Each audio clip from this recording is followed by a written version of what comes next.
जी, प्रणाम गुरु।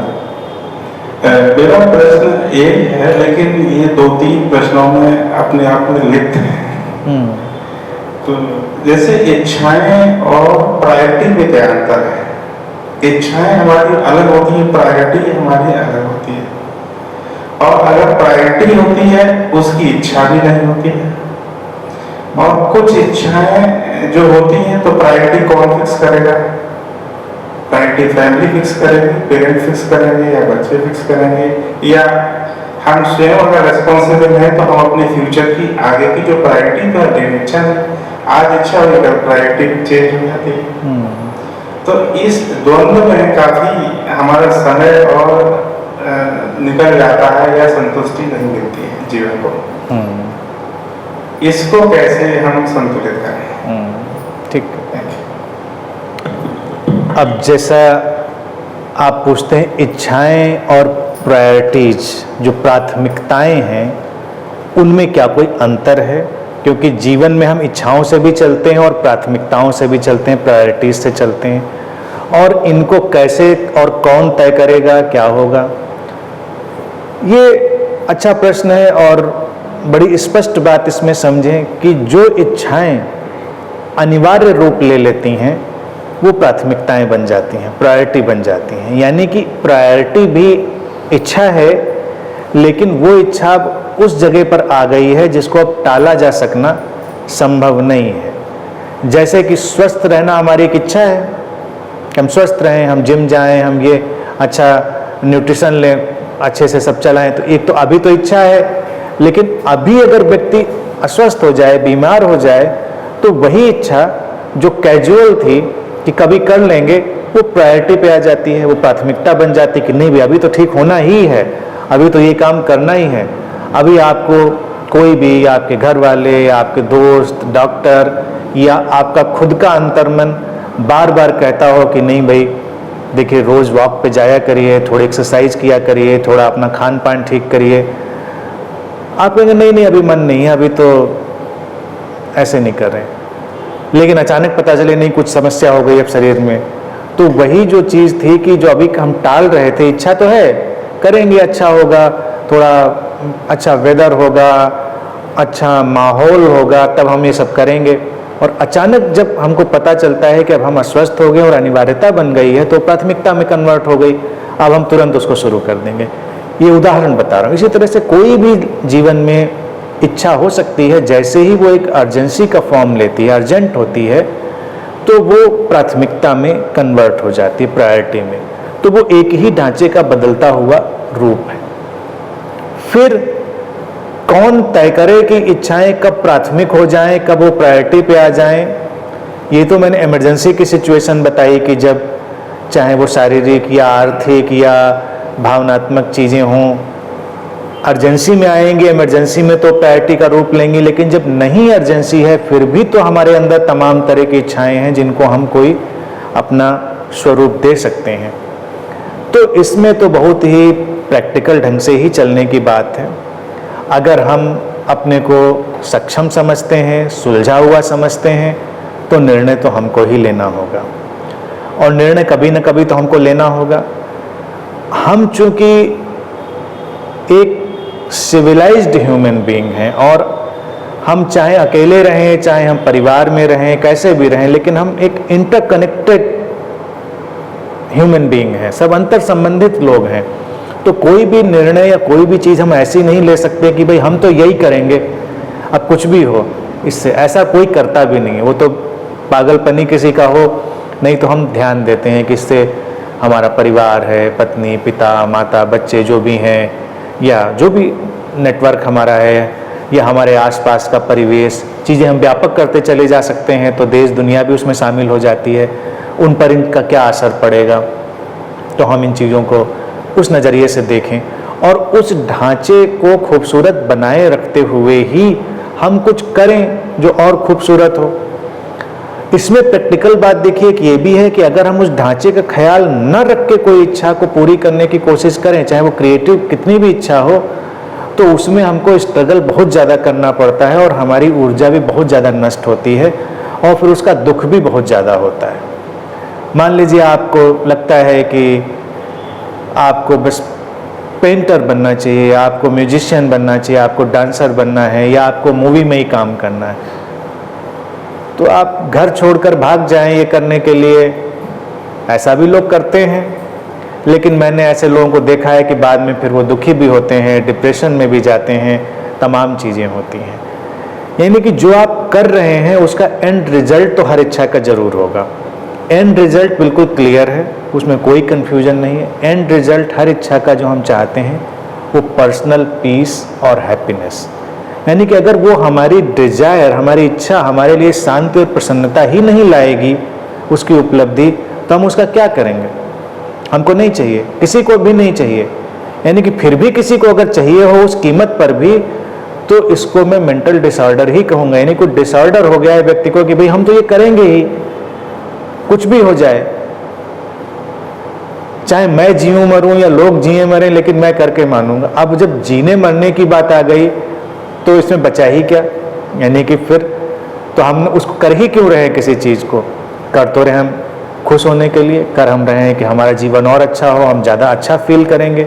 आज हम जॉब कर रहे थे, मुझे लगा नहीं जॉब मुझे नहीं सूट करती है, मैं बिजनेस करूँगा तो मैं ज़्यादा अच्छा फील करूँगा, तो हमने जॉब छोड़ी, अपना बिजनेस किया, हमको अच्छा लग रहा है तो ठीक है। लेकिन ये हमारी चॉइस थी, अच्छे लगने की या ना लगने की, इसको तो हम ही को तय करना था। पॉइंट ये है कि हमने ख्याल तो हर चीज़ का रखा और रखना भी चाहिए। और फैमिली नेटवर्क है तो देखिए, जब बहुत अच्छे संबंध हैं तो उनमें संवाद भी बहुत अच्छा होता है। जिन परिवारों में संवाद ना हो वो कितना भी अच्छा अपने को कहें, उनको अच्छा तो मानना मुश्किल है। तो हम संवाद में होते हैं, जब हम किसी चीज़ को कर रहे होते हैं तो अपने परिवार में बातचीत भी करते हैं कि देखो ऐसा मैं चाह रहा हूँ, हम ये घर डिसमेंटल करके दूसरा घर बनवाना चाह रहे हैं, तो आप इसमें क्या राय आपकी है? तो उसमें राय तो आपके सारे लोग देंगे। उदाहरण समझे, बच्चे भी देंगे, बड़े भी देंगे, आपके सारे लोग देंगे। लेकिन करेगा उसमें सारा रोल वही जो लीड करेगा उस सिचुएशन को इकोनॉमिकली भी, और बाहर का जो सारा सिनेरियो है, पैराफर्नेलिया जो उसको हैंडल करेगा वही लीड करेगा। लोग तो सुझाव देंगे, बस सुझाव को अक्षर से मानना ना मानना ये लीड करने वाले व्यक्ति पर निर्भर करेगा और उसकी बुद्धिमत्ता पर भी निर्भर करेगा। कई बार क्या होता है कि हमारी इच्छाएं सबकी इच्छाओं को संभाल कर भी चल सकती हैं, इसमें कोई मुश्किल नहीं, लेकिन हम संवाद नहीं करते तो मुश्किल हो जाती है। कई बार तो मैंने ऐसी इच्छाएं भी देखी हैं कि मान लीजिए आपका स्पाउस ही है, आपके पास आकर बैठा है, संबंधों में ये संवाद भी होना चाहिए, और मेरा मन है कि मैं अकेले बैठना चाहता हूँ, मुझे इस समय कोई डिस्टर्बेंस नहीं चाहिए, मुझे इस समय बिल्कुल अकेले बैठने का भाव है। घरों में तो लोग अपने स्पाउस से यानी कि अपने पार्टनर से कहने में इस बात को तो डरते ही हैं, क्योंकि सोचते हैं इस पर तो युद्ध होना ही है कि भाई अकेले बैठना है, मैं इतना बुरा लगती हूँ, मैं इतनी बुरी लगती हूँ कि अकेले बैठना है।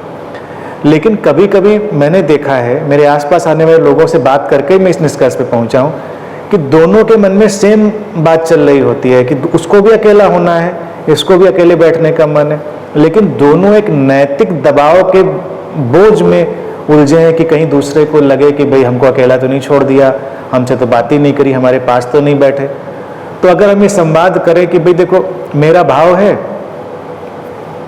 अगर आपका भाव हो तो इसको हम आगे ले जा सकते हैं, लेकिन अगर आपका मेरे पास बैठने का भाव है तो हम उसका भी सम्मान कर रहे हैं, लेकिन मुझे अकेले बैठने का भाव है, तो कई मौकों पे तो मुझे लगता है ये निकलेगा, अगर आपस में बड़ा अच्छा प्रेम है तो वो कहेंगे नहीं ये भाव तो मेरा भी, आप बिल्कुल आराम से बैठे, मुझे बहुत काम है, मैं अपना काम करती हूँ या मैं अपना काम करता हूँ, बात सुलझ गई, कोई अड़चन नहीं हुई। लेकिन अगर हमने सोचा कि इसमें थोड़ी चाल फरेबी करी जाए, क्योंकि ये अगर ऐसा मैंने कहा तो इसमें झगड़ा होगा, तो हमको दांव करते हैं, दांव पेच करते हैं। अब दांव पेच में हमको झूठ बोलेंगे, फिर उसमें फंसेंगे, फिर झगड़ा होगा, तो वो पूरी पॉसिबिलिटी खुली हुई है। तो संवाद कर लेना मैं समझता हूँ सबसे बड़ा हल है। रहा सवाल बच्चों का, बच्चों की भावनाओं का सम्मान करना चाहिए, लेकिन मैं इस मत को बहुत स्पष्टता से मानता हूँ कि बच्चे भी विकसित हो रहे हैं, अभी उनकी समझ सोच अपरिपक्व है, तो इसको हम इतना तूल नहीं दे सकते हैं, और हम अपनी परिपक्व समझ के साथ निर्णय लें, यही उचित है। क्योंकि बच्चे तो तमाम बातें रख सकते हैं, लेकिन वो ज़रूरी नहीं अभी प्रैक्टिकल हों, ज़रूरी नहीं वो बड़ी उचित हों। तो उसमें उनकी भावनाओं का सम्मान करते हुए उनकी बात सुन लेना ही काफ़ी होता है। कई बार वो कहने के बाद भूल ही जाते हैं कि हमने कहा क्या था। मान लीजिए आपको कोई सामान ही लाना है घर में, आप बस बच्चे से पूछ लीजिए कि क्या चाहिए तुमको, वो आपको 10 चीज़ों की लिस्ट बता देगा, आप उसमें से 2 लाएंगे, वो 8 भूल चुका होगा। लेकिन आप जिद पकड़ लें, नहीं उसने 10 कही थी, मुझे 10 ही लानी है। तो ये आपका भाव और आपकी मैच्योरिटी पे डिपेंड करता है। और आजकल देखें एड वर्ल्ड जो है, विज्ञापन का जगत है, वो पेरेंट्स की इस कमजोरी को भांप चुका है। वो जानता है कि जो माँ बाप हैं बच्चों को लेकर इतने आजकल वो हो गए, ऑब्सेस्ड हो गए हैं कि वो कुछ भी करेंगे बच्चों के लिए।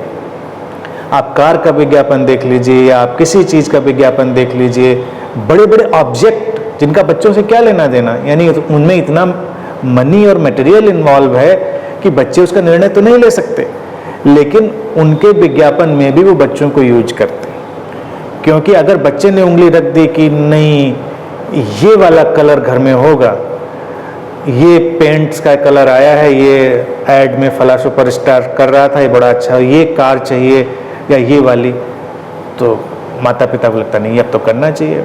लेकिन बच्चा तो अभी बड़े होशो हवास में चीज़ें नहीं कह रहा है, वो उसको तो जो बाहर से विज्ञापन दे रहा है वो कह रहा है, तो क्रेजी होकर लोग उनको फॉलो करते हैं। बच्चों के आइटम आप देख लीजिए, उनके प्राइसेस देख लीजिए, कभी आप मार्केट में सर्वे करिए, जो एडल्ट्स के जो आइटम होते हैं उनसे ज़्यादा ही प्राइस कई बार होते, कम तो होते ही नहीं, सवाल ही नहीं। आप इतनी बड़ी पैंट लेने जाएं उसकी और अपनी इतनी बड़ी पैंट लेने जाएं, दोनों का प्राइस एक ही जैसा होगा।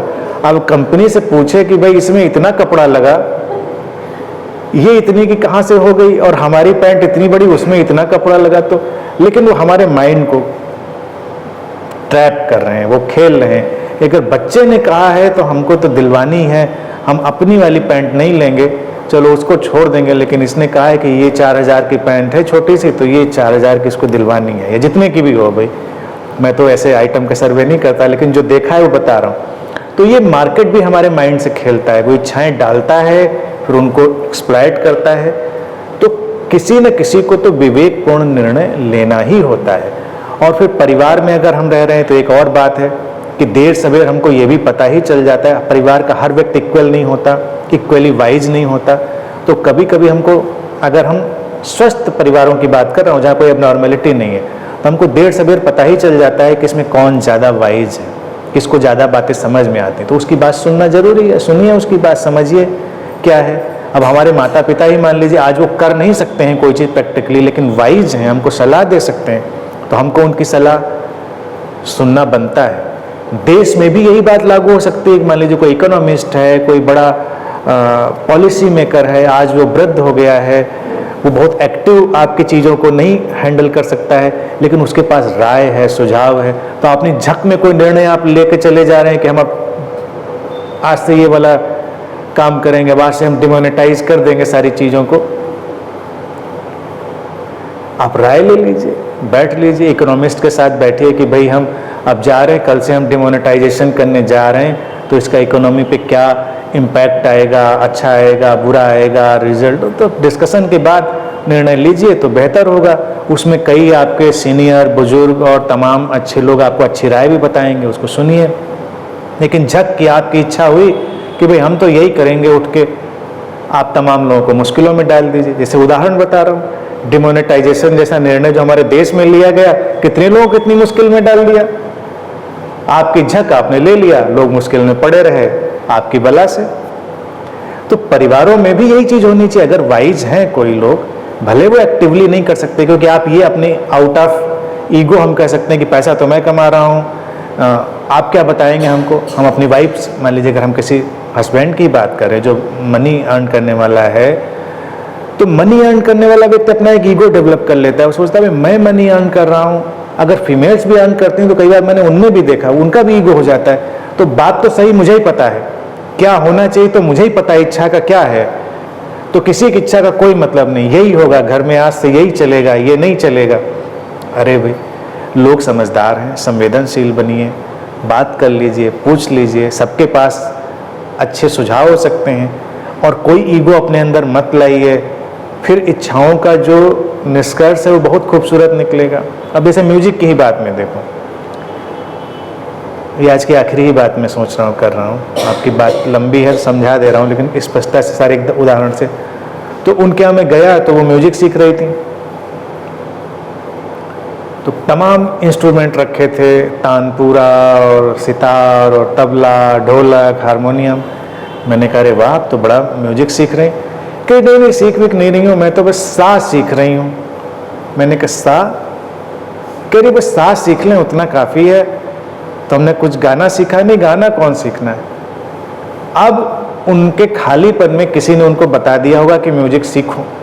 जैसे घर में तमाम जब महिलाएं खाली हो जाती हैं तो लोग उनको तमाम उपाय बताते हैं, अरे खाली क्या कर रही हो, अच्छा म्यूजिक सीख लो, पेंटिंग सीख लो, नहीं तो सत्संग ज्वाइन कर लो, कोई खाली बैठो ज्वाइन कर लो। अब आपको उससे करना क्या है, मतलब उससे कुछ निकलना है, आप उससे जॉय फील करेंगे। तो अब गाना सीखा इसलिए क्योंकि आप गाने में आनंद फील करिए। तो जो काम करने में हमको प्रसन्नता अनुभव होती है वो डिजायर वैलिड डिजायर है। तो वैलिड और इनवैलिड डिजायर का क्राइटेरिया बिल्कुल फिक्स कर लीजिए, कभी कागज लीजिए, लिस्ट बनाइए, ये डिजायर उठी, ये डिजायर मेरी लाइफ में पीस और हैप्पीनेस लाएगी या नहीं लाएगी। सोचिए थोड़ी देर, उस पर मनन करिए, टाइम दीजिए, नहीं लाएगी तो उसको काटिए। तो वैलिड और इनवैलिड डिजायर तमामों तरह की उठ सकती हैं, तो उनको मानवीय ढंग से इनकार करने की ज़रूरत नहीं है, उनको एक्सेप्ट करिए और बस 2 कॉलम बनाते जाइए वैलिड इनवैलिड डिजायर्स के। क्राइटेरिया, टच स्टोन, कसौटी यही है कि पीस और हैप्पीनेस लाएगी कि नहीं। मेरा मन कर रहा है, इच्छा कर रही है आपके सिर पे पत्थर दे मारूं, इच्छा कर रही है, डिजायर उठ गई। अब ये डिजायर लाएगी पीस हैप्पीनेस मेरे अंदर कि नहीं? नहीं लाएगी भाई, ये तो इनवैलिड हो गई, तो काट दिया मैंने, तो नहीं मारेंगे पत्थर। तो ऐसे ही चलते रह सकते हैं। ठीक है, आज के लिए इतनी बात।